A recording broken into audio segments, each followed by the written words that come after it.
Yeah, hi everyone. Howdy Mikoski here, and I'm going to share with you a very simplified, although fairly statistically accurate, card and dice baseball game that I've sort of created ish for myself over the last week. And I'm going to share that for you in case some people would like to do it themselves because I got curious to create something that was fairly statistically accurate, played fairly quickly, and was really easy to card the players. Really, really easy. And I'm going to explain the carding process and why in most games carding players can take quite a long time. In case you're not familiar with how baseball games are carded. I know I haven't been on this particular channel. I've been on more of my main channel for a long time. I've kind of stayed away from the screen as much as possible lately. And that's one of the big reasons I've chose to make a baseball card and dice game to play again. I was a little bit inspired by a guy named Steve Etzel, I think is his name. I'll leave the description in the box below. He not only reviews a lot of games, but he a really good mathematical mind, and he attempts to reverse engineer most of the games that he looks at. How did they get the results that they're getting, and will the way they've structured the game produce accurate results? And then, of course, what it's like to play or use. A really interesting channel if you like card and dice, particularly baseball games. So, short background. I used to play a lot when I was in my teens and my 20s, various sports simulation games. Eventually, I moved to Stratomatic, kind of. I in baseball, I began with Nagamco. That was the first one I ever got, and in one sense, I like the simplicity of the rating system and the ease of rating other players, but the game lacked certain nuance, right? And it was a little slow when I had the spinner. I had that in like 77 or 78 or something. And then I got Stratomatic in 79, I guess, was the first year I bought it. And it was such an upgrade, it is such a well produced game. I played that for a long time. I switched over to Pursue the Pennant when that came out in like 1987, and liked the additional depth that went into the game, but found that there was still a lot of chart rolling and chart looking up for various things that slowed the play down a little bit. And so, so anyway, those were the games that I had grown up with as a card and dice guy mostly. I played Stratomatic hockey a lot, and in fact was part of a community.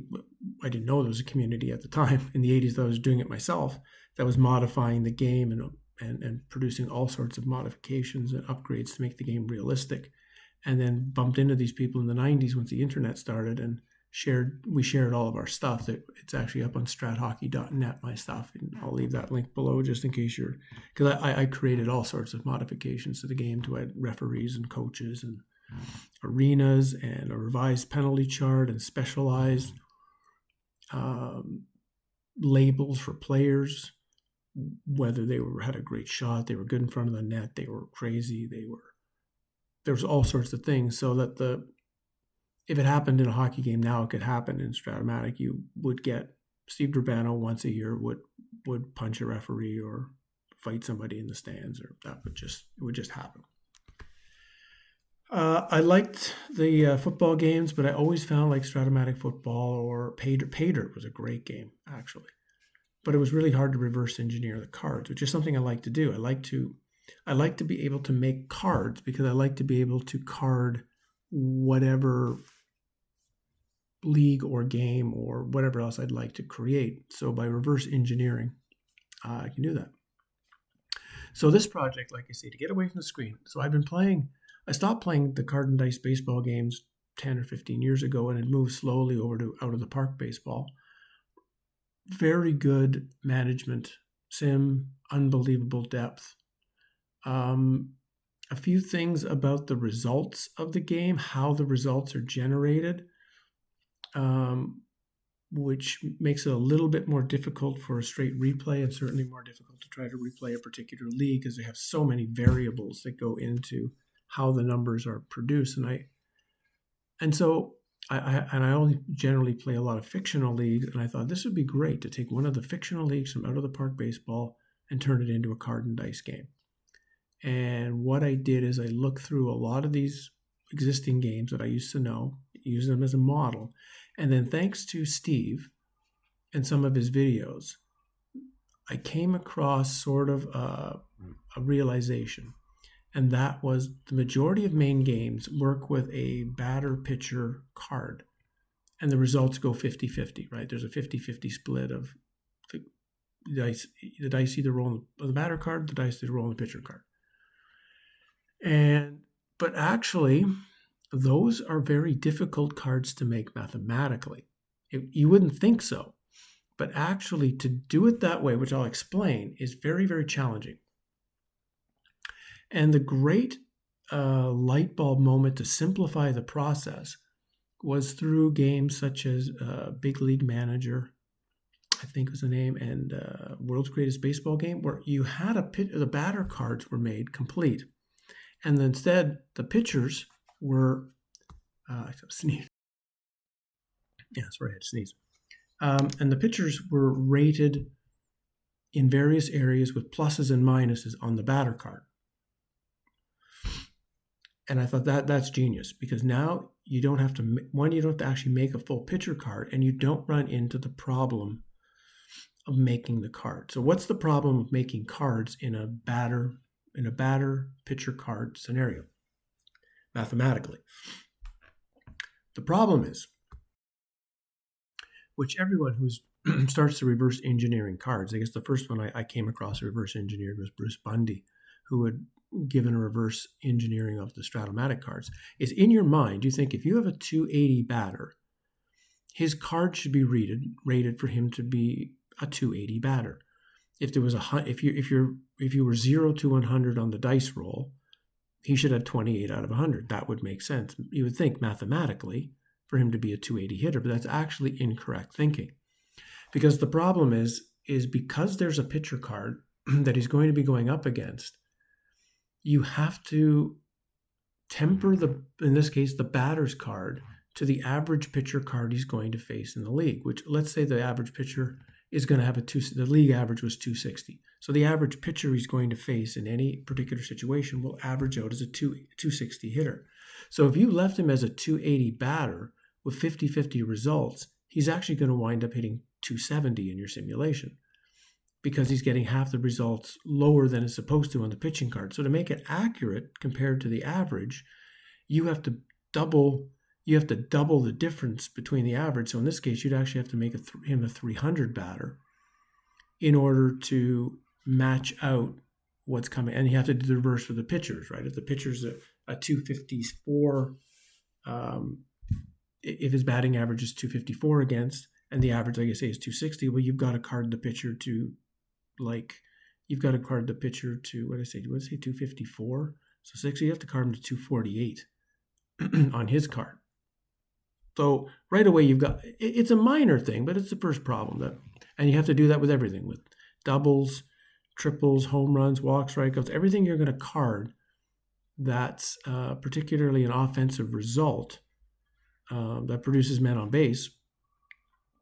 You have to mark that to the average of the league and skew it more if you're away from the average, less if you're below the average than just would normally think, right? If the average is 15 home runs and you've got a guy hitting 25, you've got to card him for 35. If he hit 5 home runs, well, you'd have to card him for 10. No, what would you have to card him for? You'd actually have to card him for. Actually, you card him for 0 on his own card, right? Because he's going to get 7.5. So actually, you have to have a negative number. Anyway, that's one problem. The second problem with making the cards is no matter what and if we use the 1 to 100 or 1 to 1,000, that's the easiest for discussion point, because as the numbers turn automatically into average. So you would think, okay, if I was going to do that, and I've got the 280 batter, so really he's got to be a 300 hitter, so I've got to make him 1 to 300 on his card. Well, that would be incorrect, because usually if walks and hits batsmen are included on the original result of the card, the original dice roll of the at-bat, of the plate appearance, sorry, then, and is, let's say it's 1 to 9, then actually the remaining results of the batter card is not out of, say, 100 chances, it's now out of 91. And so now 30 out of 91 would skew him, right? He'd become a 315 or 320 hitter, which on the card, which you didn't want. You want him to be a 300 hitter on the card. So you actually have to drop him down to maybe, I don't know, 28.7 or something too. So it requires some mathematics. And while I like the end result of that, where one roll gets you pretty much your result, I went with a slightly different format. And I'm going to explain the format that I went through, how I'm doing it, how I'm able to make cards in about 30 seconds. It takes me 30 seconds to make a card. I'm going to show one to you. And they're going to look rather simple, but they're actually, because of things I've layered into the process, that are more complex than it looks, actually, even though 30 seconds. That includes writing the guy's name, everything, right? And with this formula, you can, I think it's easy to card anything, from amateur leagues, high school and college leagues, Korea, Mexico. I mean, I wouldn't card major leagues, and you actually have games that have done the carding system, but anything else that doesn't have cards for them, and you want to play out the league, it's great. In OOTP, it's even a little easier for me when I was making the carding system. One of the reasons it went even easier is when you go into the actual editor page for any player, all the players are rated because they come up with whatever the values, the rating values of that player. They leave a box, the expected statistical output in that particular season from those ratings, and they're always to 550 at bats. So it was easy to make charts that, like, every player who would be rated for 20 home runs would always be rated from 550. So in this case, I'm using a system of 1,000 as my modifier, 1 to 1,000 on the card. So it was easy, just 20 divided by 550 equals, because I'm changing the plate, what I'm doing with plate appearances. And the same thing, when you had walks and hit batsmen, if there was 40 walks and 40 walks and 5 hit batsmen, it's already telling you there would be 945 plate appearances, 995 plate appearances. And so again, I could just use a chart for those numbers. So 45 walks, boom, I go to the chart, it gives me the number of what it would be on 1 to 1,000, which is what, I can't remember what it's 72 or something. I can't think off the top of my head, right? Cat's just walking by.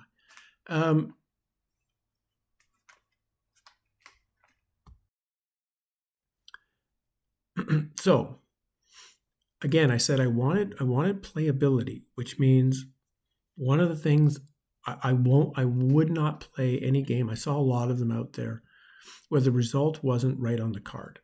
It used to bother me where you get a card and you roll whatever the result was, and then you get another number. And then you would have to take that number and look on a chart to find out what the number meant. When they already had to put a number on the card, it's just as easy to put a 1B or a W or a ground ball or whatever right on the card and save me having to go to a chart to look it up. So I wanted the results pretty much on the card. I want like no charts, or like zero. I have one chart actually, or 1.5 or something, and they're rarely used. So I wanted that. I wanted playability, everything on the card, and I wanted the ease to make the cards. I didn't want to have to go through tremendous mathematical things to make my cards. So what I came up with, and then I'll explain the card and then the process of creating them. So this is the actual size. I make them small because you can see there's very little information on the card for a batter. I've made it a bit bigger so you're going to be able to see it, but I don't play them with this size. I actually use them with that size. And then for the pitchers, I have actually just a sheet here. What I'm playing with, what I carded was a 1872, 1873 combination real life historical and fictional players together. So I was able to expand the league to 10 teams. So obviously you needed a lot more pitchers, and I don't know, I needed another 50 batters or something to complete teams. So if we take the hitter card, and first I'll give a quick overview of the card, what the card does, so that you can understand if you want to do this yourself, and then how the math gets turned out to do this, to do it so quickly. Yeah, I'll try to explain the card as best I can. So we have the player's name, the team he plays for, his position. Now, what I did is I combined the two games I knew best and two games I liked to play, which was Strat-O-Matic and Pursue the Pennant, and I combined the two of them together. So I combined the way they run fielding in some cases. I combined the way they do running. I combined the way, and I used a 1 to 1,000 dice roll, 3d10. But again, there's no pitcher card. There's no specific pitcher card. There's pitcher ratings, and I'll talk about the ratings and how they actually work. And at the beginning, I was concerned about having pitcher rating when I first tested the game, and then I found that was no, actually it does work.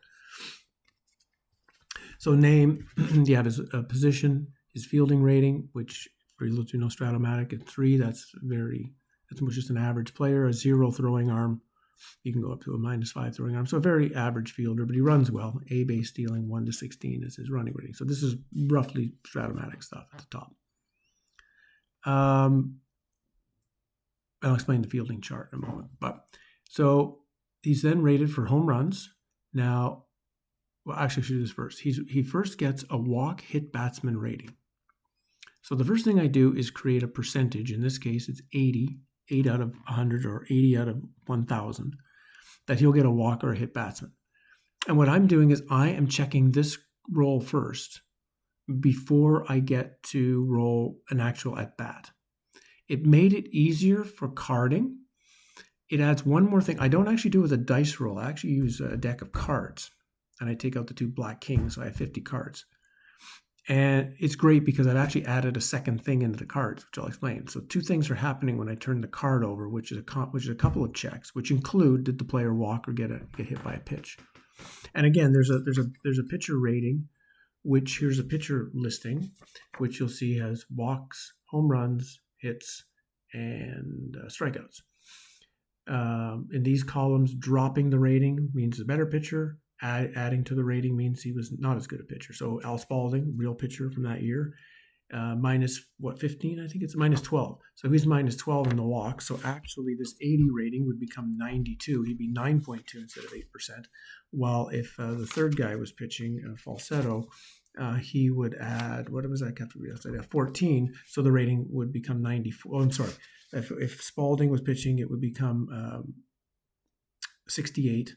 Right, so the rating would go down for getting a walk, and falsetto, because I'm adding to it, he becomes 94. And I know the video is going to turn out to be 30 minutes or something, but it's just I'm going into the detail in case somebody decides I want to do this too. How did he do this? So that try to have no questions asked. So the pitcher's card in this case has a walk hit batsman rating. Pluses or minuses, and it just goes against that card. There's a second check I do. So how I do this with the cards, with a deck of cards, is the ace is the equivalent of 10s and 20s, 0 to 20 of diamonds. I use diamonds only as the modifier for checking walks. A 2 of diamonds, that would take you to 40%. A 3 of diamonds takes you to 60%. A 4 of diamonds takes you to, right now, with no change, a 1, 2, 3, 4 diamonds on that flip is a walk. If it's even a 5 of diamonds, he's out. So on almost every single batter, once you get past the 10 of diamonds, actually really once you get past the 7 of diamonds, 6 of diamonds, there's no chance for anybody almost. There's only the greatest walk players in history would even have potentially even have to look at a rating of 7 or 8 of diamonds. So that card, almost always that card isn't even checked against the batter card. The other thing, though, I do from that flip is if it's a 1 to 7 in hearts, if it's an ace to 7 in hearts, I'm claiming that the batter had the base runner first had a good jump and has a possibility of stealing. Because one thing with the Stratomatic ratings, the way that the basic ratings, these are not the advanced ratings. And also notice I don't have lefty righty splits on the card, which again was just going to take time for making the cards rather than actually playing the game. And if I was selling this or something, like, yeah, okay, I'd have to put lefty righty splits because you can get those from Out of the Park Baseball. They have lefty righty information there, but it takes more time, and I'm trying to simplify the process, right? But one of the things about the stealing ratings in Stratomatic that I'd never liked in the basic game was if you were a C base stealer who probably is going to steal 10 bases a year, you're never going to steal. I mean, you would need just a +3, +4 throwing arm for a catcher to even think about it in any normal situation. The guy's just not going to steal base. And I like this idea where now all of a sudden you get this +2 jump. And now that 1 to 12, which I have, that's what I make a C as a base stealer, 1 to 12. So now even with a 0 catcher, you're at 1 to 14. You got to think about it. And so it actually adds a little more strategy. It's also interesting now, if I have, like, say I've got an A base stealer. So I have them at 1 to 15, and let's say the catcher rating matches off the hold rating. So if they're still 1 to 15, you're like, yeah, I'd like to go. But when the card flips over, it's a black 8 or something. So there's no jump. And it's like, okay, well, he didn't get a jump on this one. Do I still want to send him now? Or maybe maybe we'll just let this at bat go on. There's 0 or 1 outs. And I'll just see if the next card gets me a jump or not. I'll probably send him anyway on the second card. But it rather than where the stealing decision would always just be instantaneous. You knew what, and no matter the situation, every base stealer, like from the start of the game, was either going to steal all the time or not steal, right? Based on the pitcher and the batter, pitcher and the catcher. But now with this added little thing, it makes the running part of the game a little more interesting when I played, and adds no time to the game, and it makes a use for me doing it this way with not adding a dice roll and using cards. Anyway, so then I've carded for now. So now if it's not a walk, that now means I have to turn, which were in this case originally 550 at bats, into 1,000. If you were carding a real season, of course, everybody's not going to have 550 at bats. Some are going to have 280, some are going to have 619, some are going to have 140. So you're just going to have to do a mathematical calculation first and bring all of your at bat ratings to 1,000. So in this case, the Mike Griffith fictional character, 1 to 34 for home runs, triples, doubles, singles. Now his batting average was a 281. And you're going to wonder, well, why have I carded him to 261? Because I just said that one of the easiest things I wanted to do was, because if there's no pitcher card, right? When now I don't have to card. Sorry how the explanation is going, because I didn't lay it out as a strategy before I did this talk. By doing it this way, without having to make a specific pitcher card, and instead the pitchers become pluses or minuses to the card itself. What that means is you can card the rating. So this guy's rating, I think he hit 19 home runs. I think that's his rating in 550 at bats, which turns out to be 34 in 1,000. So it just goes right on the card. I don't have to worry about what was the league average, what was whatever. It doesn't matter. He's supposed to hit 19 home runs in 550 at bats, so that's just X out of 1,000.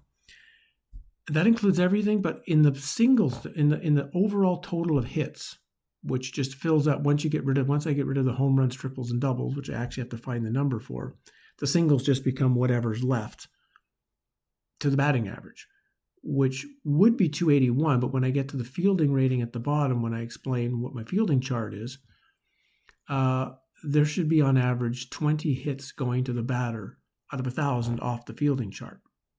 So 20 hits out of 100 off the fielding chart, which means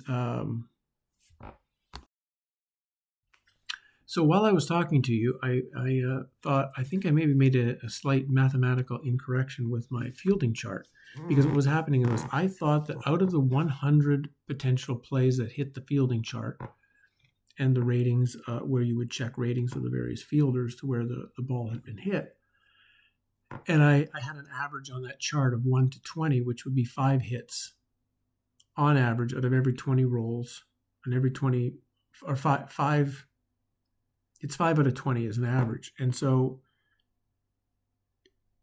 for some reason I worked out that the batter would get 20 hits off the fielding chart out of 1,000, and I think that's incorrect actually. And so I may have to do a follow-up video when I recorrect whatever's actually coming from the fielding chart, because whatever hits will come from your fielding chart out of, in this case, 100 rolls. You have to subtract that from the batting average, because it's free hits that the player's getting, not off the card directly. It's coming from the fielding checks of the third baseman and the center fielder and whatnot, right?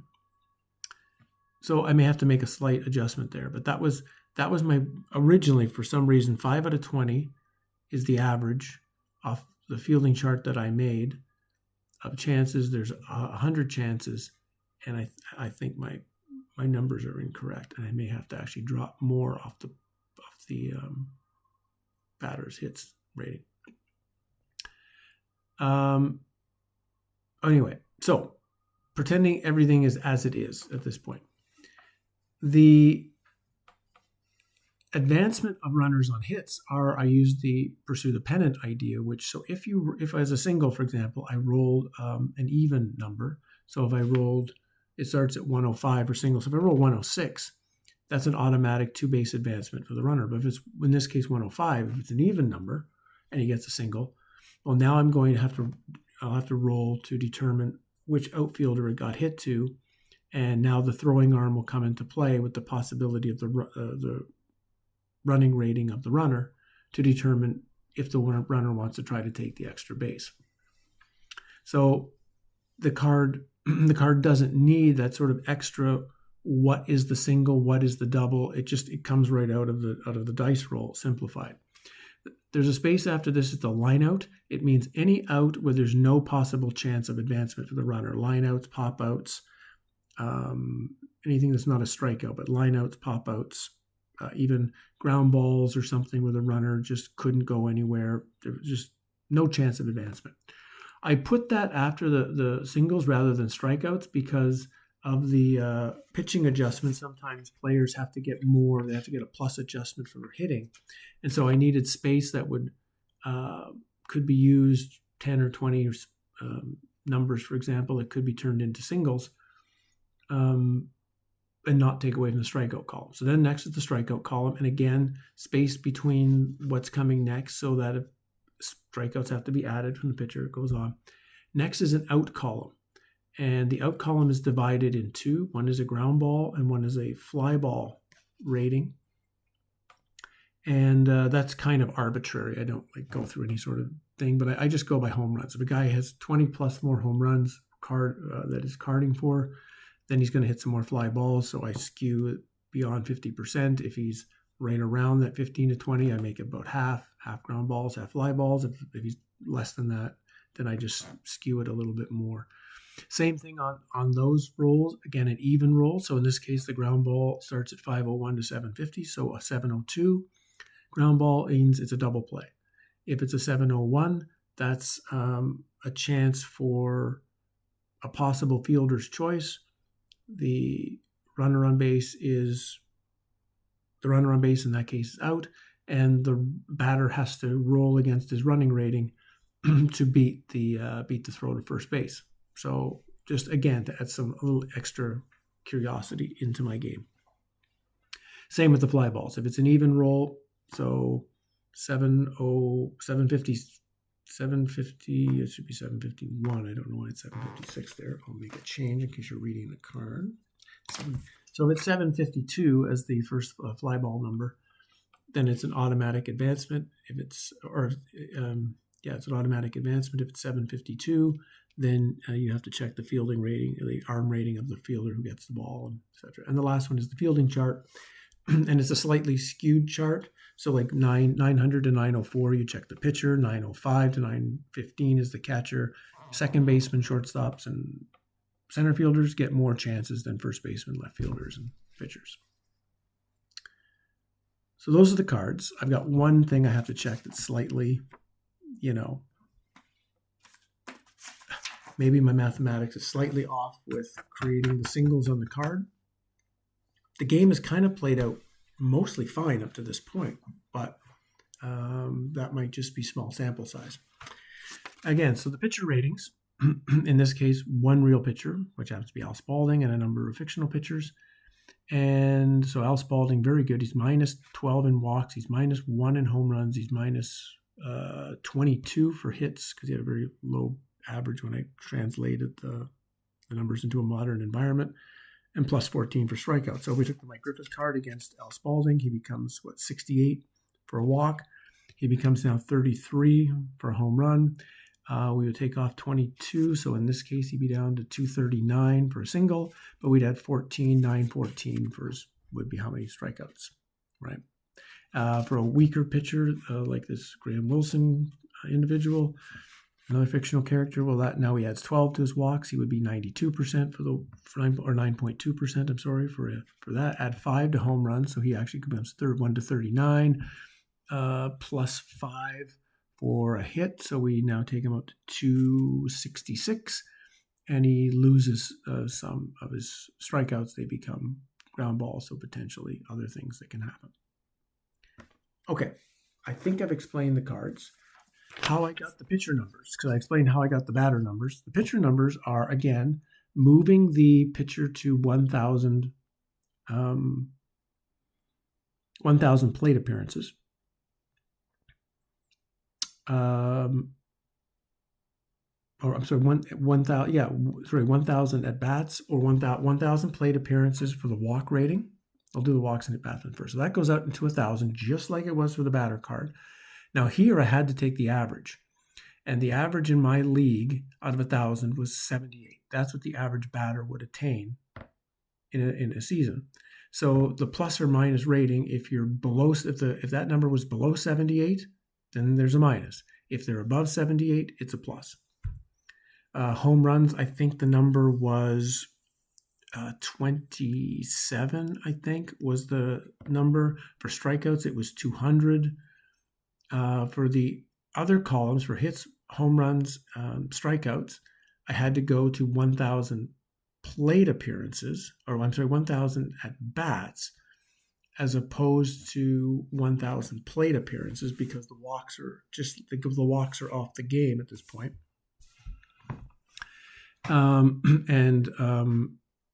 Out of the park baseball, they card pitchers to 900 at bats if you're a starter and 300 at bats if you're a reliever. So again, I could make a handy little chart. What does 22 home runs out of 900 become? What does 190 strikeouts out of 900 become?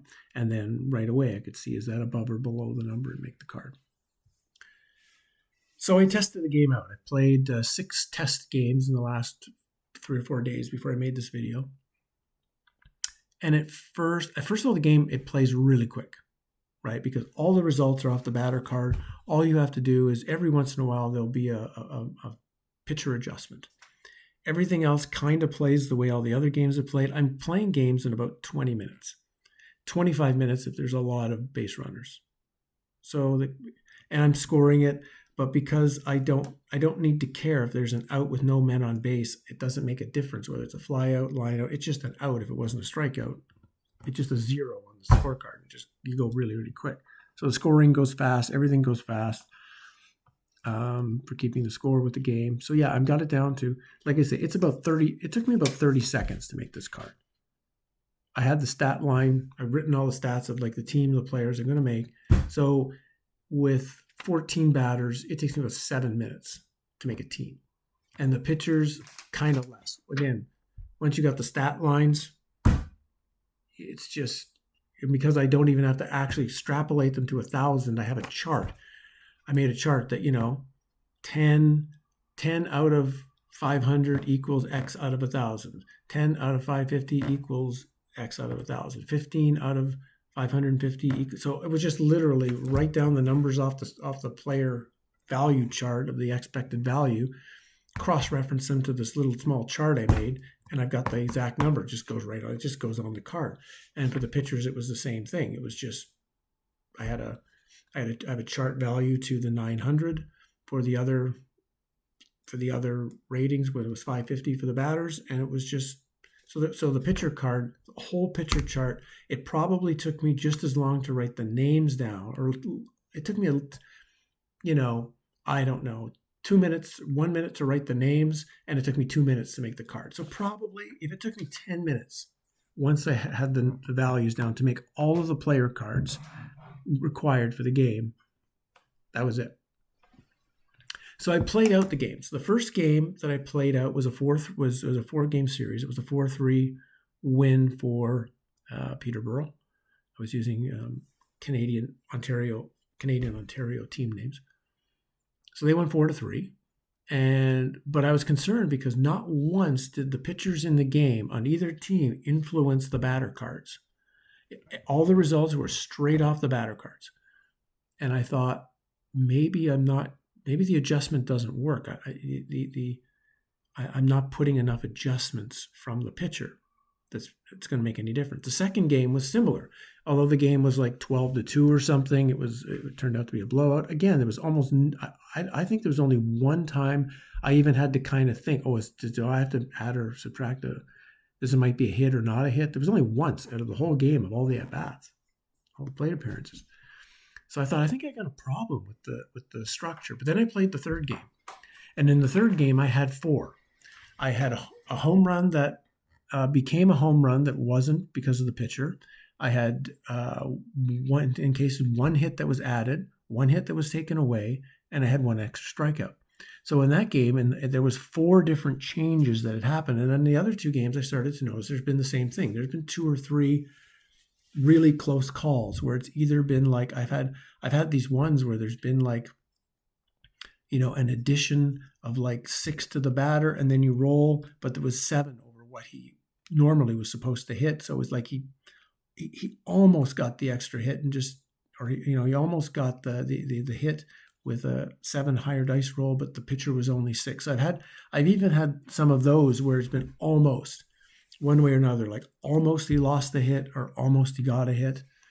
So I'm actually, with a little more testing of this, I'm not also not playing out a whole season, because even with 10 teams, even to play like a 40-game season, you're talking then 200 games you have to play out 40 games for a season. That's a lot of games.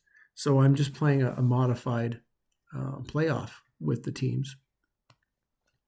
But I'm going to test. I've tested out a few more games. I'm in the second series of the playoff, and it's looking fine. I had one game which was very interesting. It went to extra innings. One team got ahead in the top of the 10th, and the other team, the home team, had two runners on. They had runners at first and third with 1 out. It was a fly ball to right field, an okay runner at third base, a -1 throwing arm, and I thought, okay, you got to take your chance. You got to send the guy home, and he was throwing out at the plate to end the game. And it was actually just from placing yourself in that scenario of a playoff game, bottom of the 10th, they need the run to tie, and they get thrown out at the plate. That would be a thrilling end to the game. So it's doing okay. So because the game was doing okay, it's not perfect, and like I say, I maybe have one slight error in the formula here. Otherwise, I know the formulas work out absolutely correct to 1,000 plate appearances and to 1,000 at bats for the non-hit batsmen and walks, and it works out fine to the 1,000 percentage rating for that. So it's just now this added piece. If you didn't have fielding charts, like if you weren't going to card fielders at all, then you could, in this case, Mike Griffith would just be to 281, and that would be it, because that's his batting average.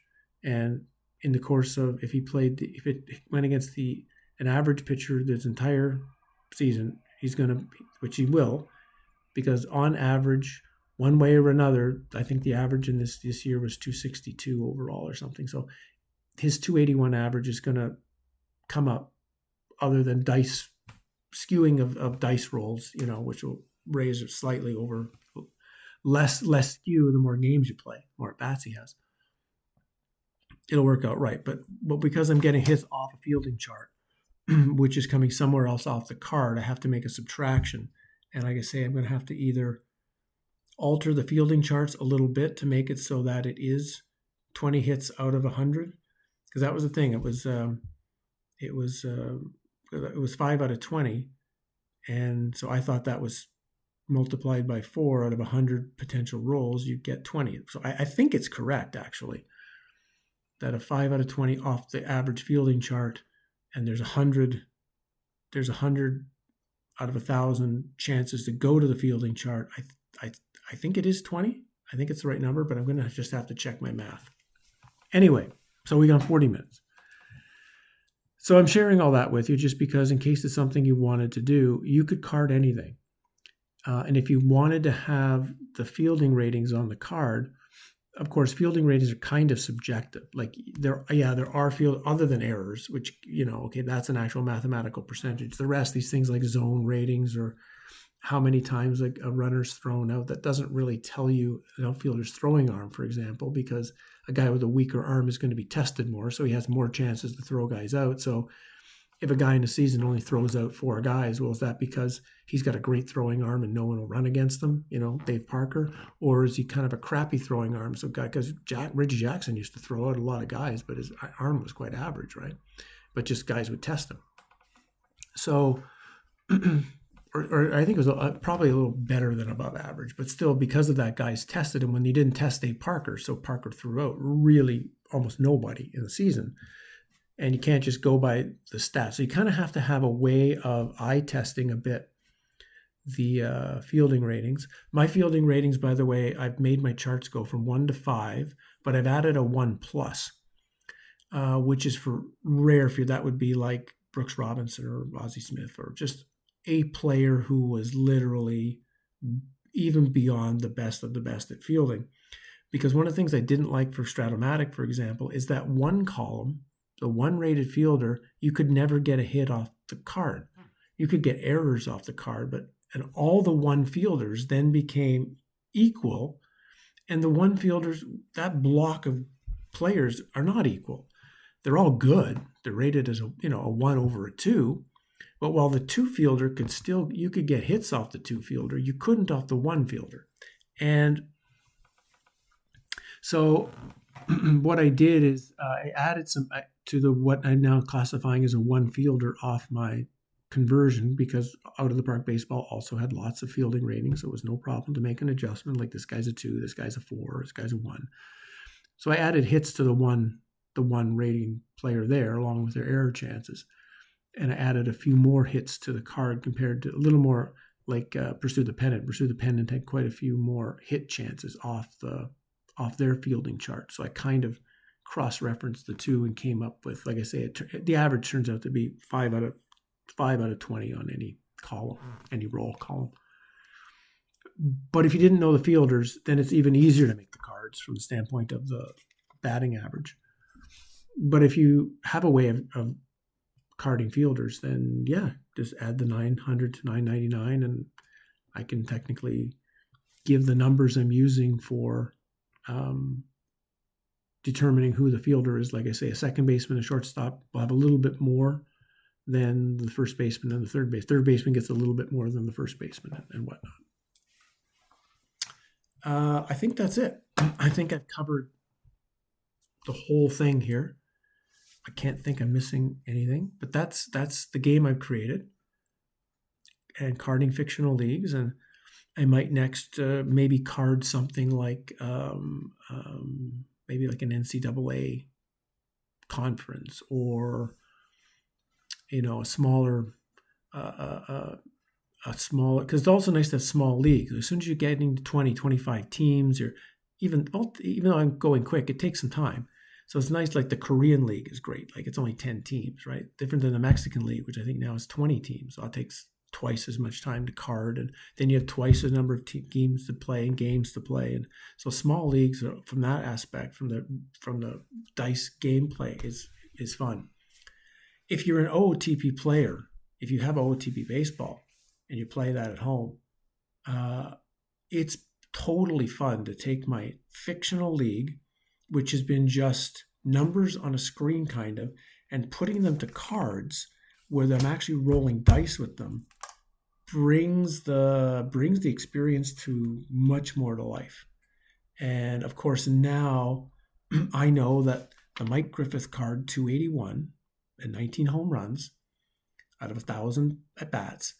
If I actually played 162 games with this card, and he got 600 at bats, he's gonna hit. I'm sorry, he carded for 34 home runs in 1,000 at bats.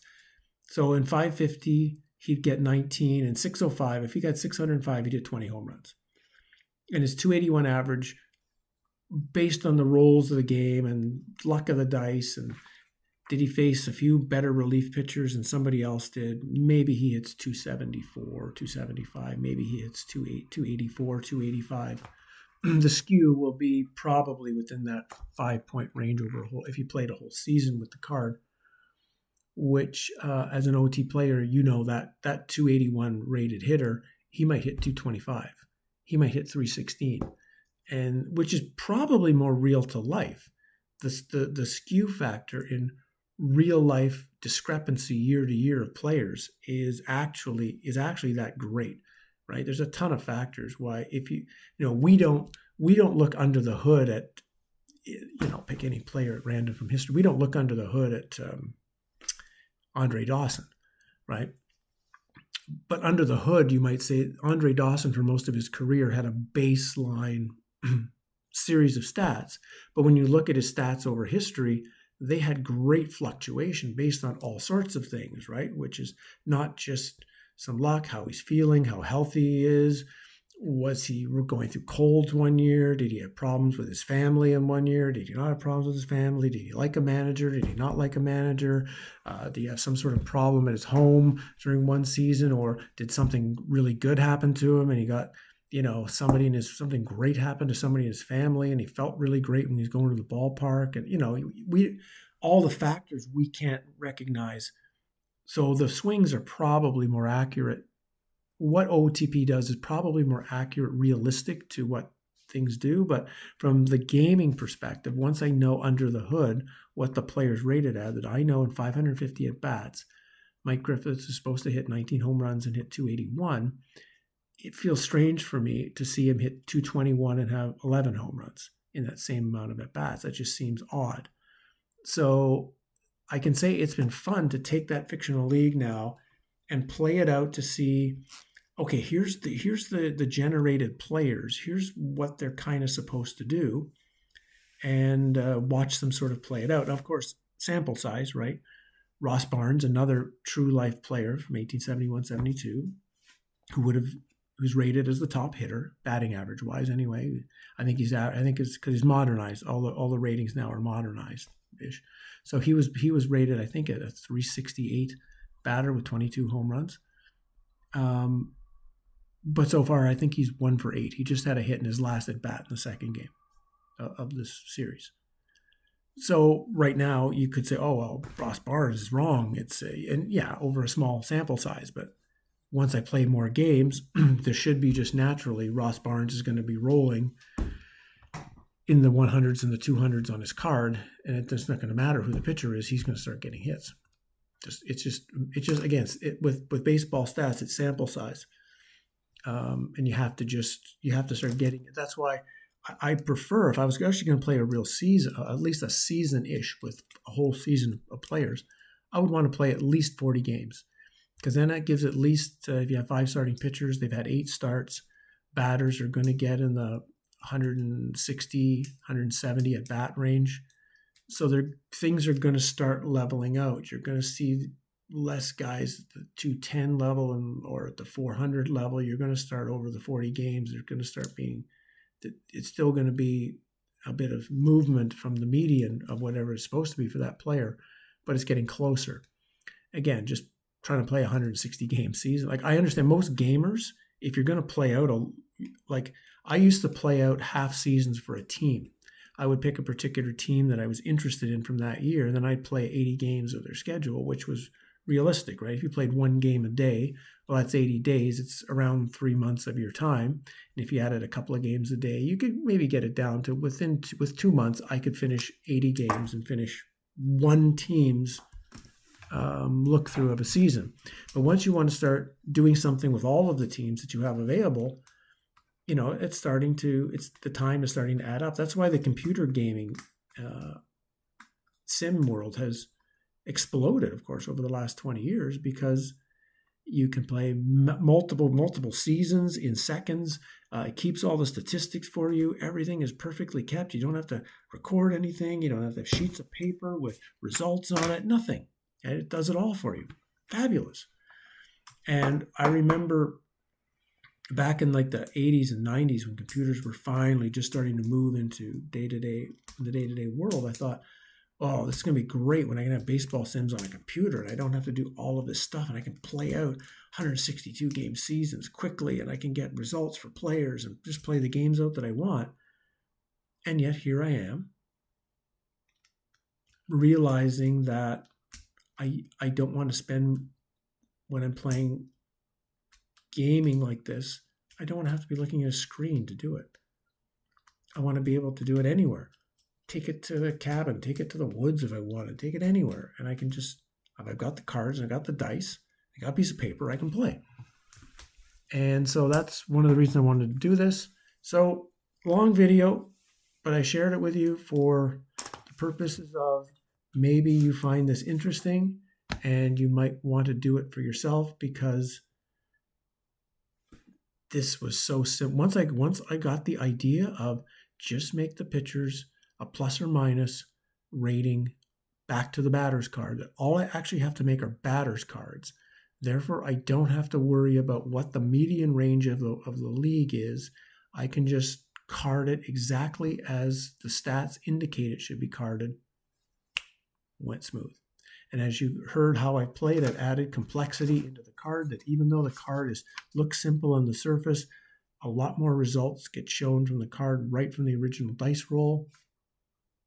It's gone pretty well. I'll stop there.